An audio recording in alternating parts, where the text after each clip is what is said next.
Hello అందరికీ, ఇవాల్టి recipe వచ్చేసి మేతి చికెన్. ఒకసారి ఇలా ట్రై చేసి చూడండి, ఇంకా మీరు అస్సలు వదిలిపెట్టరు. రెసిపీ చూసేద్దామా?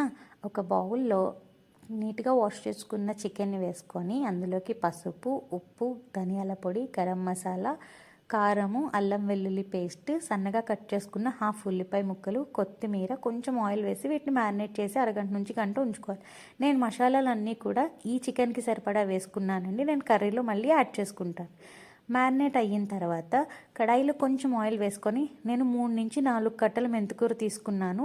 మీకు చికెన్ అండ్ మెంతికూర క్వాంటిటీ మీ ఇష్టం అండి. ఇప్పుడు అందులోంచి ఒక గుప్పెడు మెంతికూర కొంచెం ఆయిల్లో ఇలా క్రిస్పీగా ఫ్రై చేసుకున్నాను అనమాట.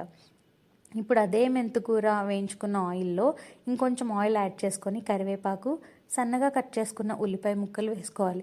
ఇప్పుడు ఈ ఉల్లిపాయలు కొంచెం మగ్గిన తర్వాత కొంచెం అల్లం వెల్లుల్లి పేస్ట్, అలాగే ఇంకొంచెం సాల్ట్ వేసుకొని అల్లం వెల్లుల్లి పేస్ట్ పచ్చివాసన పోయేంత వరకు వేయించుకోవాలి. ఇప్పుడు ఇందులోకి మనం మ్యారినేట్ చేసుకున్న చికెన్ అనేది యాడ్ చేసి చికెన్ ఒకసారి కలిపేసుకొని దీంట్లోంచి వచ్చే ఆయిల్ అండ్ వాటర్ అంతా కూడా మగ్గిపోవాలండి. అప్పుడు ఆయిల్ అండ్ వాటర్ రిలీజ్ అయిపోయిన టైంలో ఇందులోకి మనం ఫస్ట్ కొంచెం మెంతికూర వేయించుకున్నాం కదా, ఇంకా మిగిలింది ఇప్పుడు వేసేసుకోవాలన్నమాట. ఒకసారి మెంతికూర వేసుకొని బాగా కలిపేసి మూత పెట్టుకోవాలి.